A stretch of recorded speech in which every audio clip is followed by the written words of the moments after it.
بندے۔ قرآن پاک میں اللہ نے 7 نصیحتوں کو سیدنا لقمان علیہ السلام کے ذریعے امت تک پہنچائے ہیں، اور یہ 7 نصیحتیں آج آپ سب لے کر جائیں، اور یہ 7 نصیحتوں کو اپنے پلے باندھ لیں۔ یہ ہر ماں باپ پر فرض عین ہے۔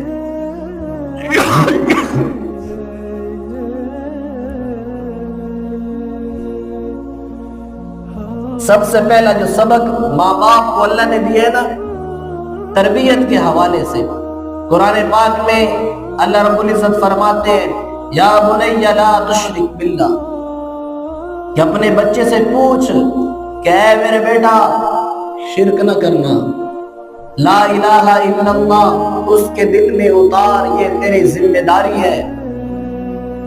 لا الہ الا اللہ کی پہچان معرفت کروا اپنے